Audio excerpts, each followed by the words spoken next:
Սրանասել։ Ռեպլիկի իրավունքի չեմ որդում, բայց այդ Միգուցե ոտքի կաննեք նոր։ Չէ, նստած եք խոսում ուզում։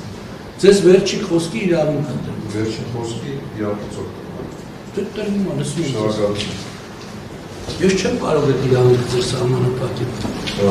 Եթե չչարաշահեք, էլի։ Հարգելի դատարան,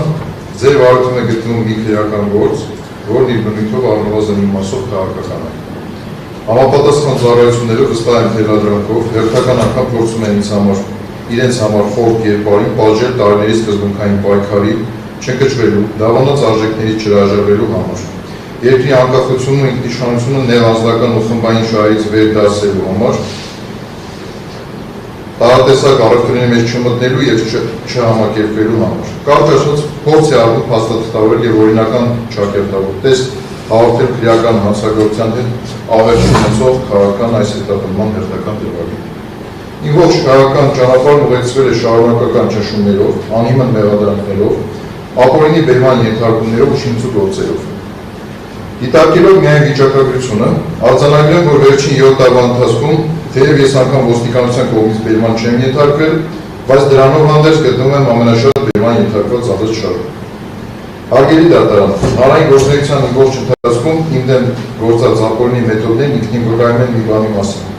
Իմ նկատմամբ կիրառվել են մշտական և հետևական ճնշման մեխանիզմներ, նպատակ ունենալով կոտրել կամքս, կանխատեսելի դարձնել ինձ քաղաքական առումով և վերածել ենթարկող սուբյեկտի։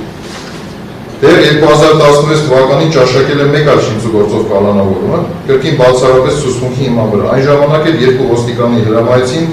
գրել, թե հանրահավաքի մասնակիցներին հրավիրել քարով հարվածել ոստիկաններին։ Իսկ այդ ծիծաղելից ուղղակի պետք է վերջի խոսքը վերաբերելի չլինի սույն դատախազությանը և ոչ թե հանրահավաքի պատմության։ Ես ձեր հետ համամիտ եմ, ուզեցա տեսնեմ ինչքան է շարունակվելու այդ նախաձեռնությունը, ինչքան շատ չէ։ Ավարտում եմ ասեմ հաջորդ։ Արա, դուք շեղվում եք, բարույթի հետ ընդհանրապես կապ չունի դա։ Ես ուզում եմ հիմնավորել այս ձևով հարգելի դատարան։ Դուք գոնե դատախազության ընթացքում պետք է այդպիսի տվյալներ ներկայացնեք, հա։ Հարգելի դատարան, եթե թույլ կտաք ասեմ հետևյալը։ Այս երթով ես ուզում եմ ցույց տալ, որ իմ դեմ կատարվողը ոչ թե քրեական, զուտ քրեական մաքուր հետապնդում է, այլ քաղաքական հետապնդում է։ Եվ թույլ տվեք ավարտեմ հիմնավորելով իմ տեքստերը ներկայացնելով հիմնավորել իմ ճառը։ Պարոն Սանասարյան, դուք չեք կարող որևէ բան հիմնավորել, դուք ինչ-որ վիճակագրական տվյալներ եք հղում կատարում, ես դրանց չեմ էլ տիրապետում, չեմ էլ կարող տիրապետել, հասկանում եք, դուք ինչ ասես կարող ասեք հիմա, ասեք վերջի 7 տարվա ընթացքում էսպես, ես տենց փաստեր չունեմ, որ համադրեմ, փորձեմ տեսնեմ այդպես է, թե ոչ, էլի, դրա համար խնդրեմ այդ մասն անցնել։ Ավարտում եմ այս նախադասությունը, որպեսզի կիսատ չունենա, լավ։ 21 օր ազատության մեջ մնալուց հետո Խափանոն միջոցը այդ ժամանակ փոխվեց դատավոր Վազգենյանի ու Արտարամոսյան սկզբունքության շնորհիվ։ Իմ համոզմամբ այդ ժամանակ դեպքահաս նաև այն հանգամանքը, որ իշխանությունները գիտակցելով, որ իմ ազատազրկման յուրաքանչյուրն ավելացնում է իմ հեղինակությունը և դրա արդյունքում ավելի շատ մարդիկ են տրամադրում իրենց դեմ, հրաժարվեցին ճնշում գործադրել դատարանի վրա։ Հարգելի դատարան, ոչ նախկին, ոչ էլ այսօրվա իշխանությունները, որոնք վտանգավորության առումով ցավոք առանձնապես չեն տարբերվում իրենց նախորդներից, չեն կարողացել և չեն կարողանալու կոտրել իմ հավատը, անկախ ինքնիշխան Հայաստան ունենալու զարգացող տնտեսապես ուժերը ժողովրդավոր պետություններով համոզմունքների նկատմամբ։ Իմ կամքն ու նվիրումը առհայելիկ անսասան է։ Իմ դեմ ավելի քան 6 տարի առաջ հարուցված այս քրեական ֆարսը ոչ թե ուղղված է եղել ՊՎԾ ղեկավարի դեմ, այլ պայքար է մտածողության և արժեհամակարգի դեմ։ Ինձ նման անձինք խորհուրդ են և նախորդ և օրվա իշխանությունների համար։ Նրանց նպատակը մեկն է՝ մեզ հեռու պահել պետական համակարգից և քաղաքական գործընթացներից։ Պաշտպանման ընթացքում երկրի վարչապետին պարբերաբար զեկուցել են, թե իբր առաջին նվեր են ստացել թանկարժեք մեքենա, ֆինանսական միջոցներ և իրեր։ Ձեռք են բերել շքեղ առանձնատուն, կապեր ունեն հանցավոր աշխարհի հետ։ Վարչապետ Փաշինյանն անձամբ է լրագրողական հարցեր ուղղել ինձ այս զեկուցումների վերաբերյալ, փոխանակ ստուգելու այդ շակերտավոր տեղեկությունները։ Ամեն անգամ նրա ուշադրությունը հրավիրել եմ այն հանգամանքի վրա, որ նման մեղադրանքների պարագայում պետք է իրականացվի օրինական քննություն, պետք է հիմք ներկայացվի ոչ թե անձնական հարցուփորձ անցկացվի։ Դա է պահանջում պետական մոտեցումը։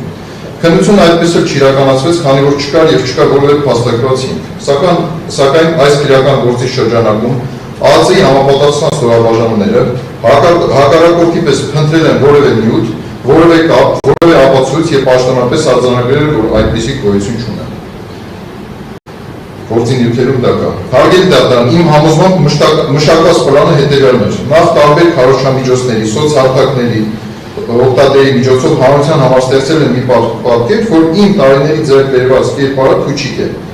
Անցել են պաշտոնի այն օգտագործում եմ անձնական բարեկեցության համար։ Դա անցնելուց հետո երկրորդ տարին արդեն շոու սարքելը պետք է լիներ, քրեական գործ,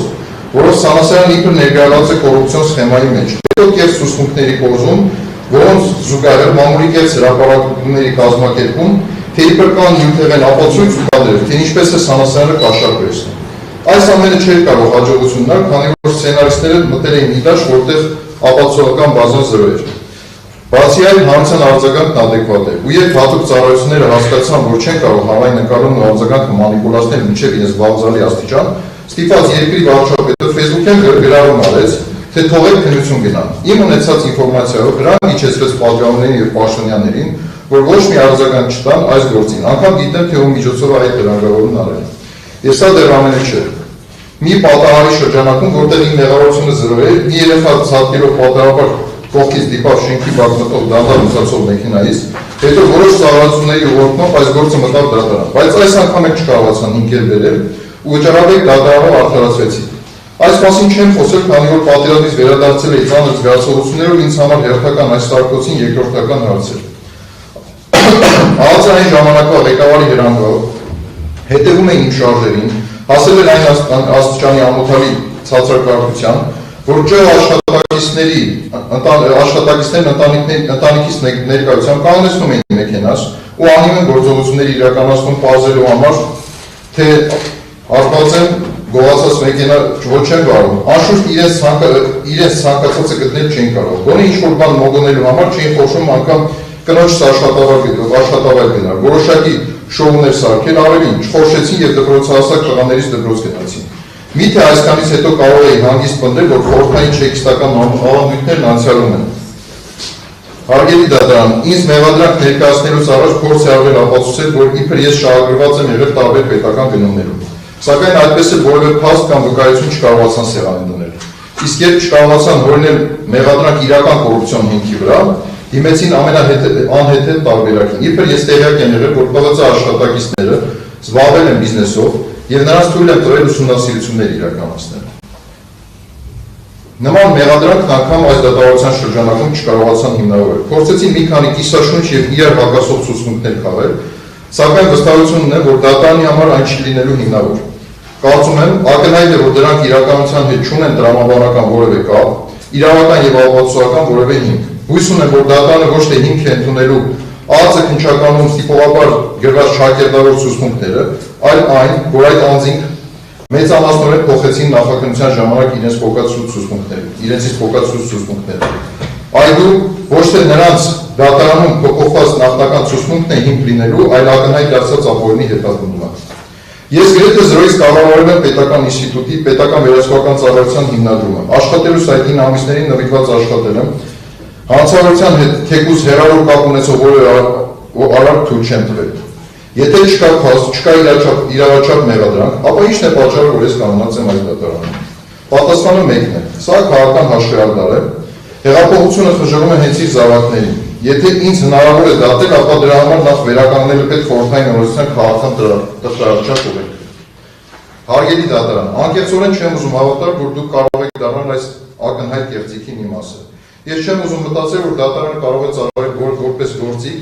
ի կատարածելու քաղաքական ինչ-որ խմբերի պատվերներ։ Բայց եթե նույնիսկ որոշեք կայացնել մեղադրական դատավճիռ,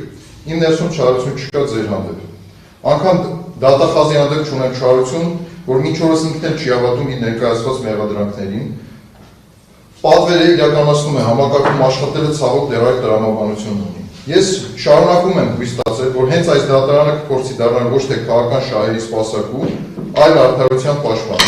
Հիմք դներով պետական տրամաբանության կարևորագույն շրջադարձ դեպի իրական արդարադատություն։ Իմ հեղինակությունը կառուցվել է տարիների ազնիվ նվիրված և հրապարակային աշխատանքի վրա, եւ որևէ շինծուկ գործ, որևէ կես մեղադրանք չեն կարող այլափոխել այն։ Եթե դուք կայացնեք արդար վճիռ, ապա դա կլինի ոչ միայն իմ, այլև Հայաստանի արդարադատության հաղթանակը։ Ի հեճուկս իշխանությունից ավելորդ գինովցածության մեջ ընկած պատերազմների։ Հակառակը չեն ուզում պատկերացնել, քանի որ անկախ ինքնիշխան Հայաստանը միևնույն է, մի օր ունենալու է այնպիսի արդարադատություն, որի բոլոր զավակներն են հավասար լինելու օրենքի եւ Աստծո առաջ։ Թող հենց սա լինի այդ երազած արդարամտության եւ արդարադատության ռավինը։ Առաջ Աստված։ Ավարտեցիք։ Այո։ Դատան